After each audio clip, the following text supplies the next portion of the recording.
যুদ্ধ, শ্রীমতী মুনমুন মুখোপাধ্যায়। আচ্ছা, তোমরা এমন ঝগড়া করো কেন?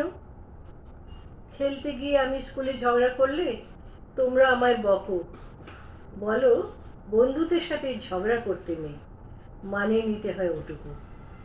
আমি তো কথা শুনি, মানিয়ে চলি, তোমাদের, টিচারের, সকলের। তাহলে তোমরা এত বড় হয়েও নিজেরা কেন বোঝো না? রাতে যখন একে অপরের দিকে তেড়ে যাও, একে অন্যকে দোষ দিতে থাকো, আমার ভীষণ ভয় করে। দিনের পর দিন যখন কথা বলো না একে অন্যের সঙ্গে, কষ্ট হয় আমার ভীষণ। তোমরা তো আমায় নাকি খুব ভালোবাসো, তাহলে আমার চোখের দিকে তাকিয়ে কিচ্ছু বোঝো না?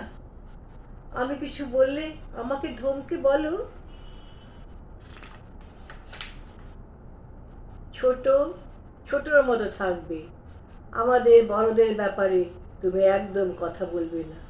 চুপ করে থাকি, তাই আমি ভয়ে কিচ্ছুটি বলি না। কিন্তু বিশ্বাস করো, আমি তো ছোটদের মতো থাকতে চাই।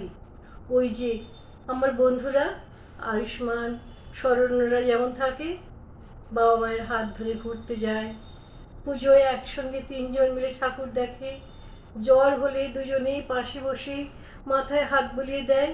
কতদিন হয়ে গেল তোমরা দুজনে মিলে আমার পাশে একসঙ্গে বসো না, একসঙ্গে আমায় চুমু খাও না।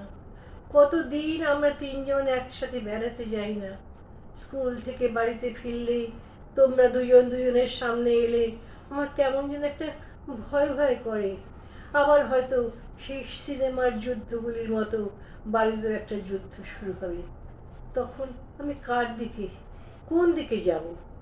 আমার তো ইচ্ছে করে আগের মতো ছুটতে গিয়ে দুজনের গলা জড়িয়ে ধরে আগের মতো তোমাদের আদর করতে, কিন্তু করি না সেসব কিছুই আজকাল।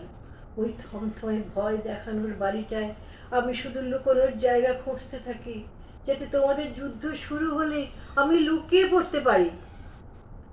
ওটুকু ফ্ল্যাটে লুকোনোর জায়গা তো নেই তেমন, খুঁজছি খুব।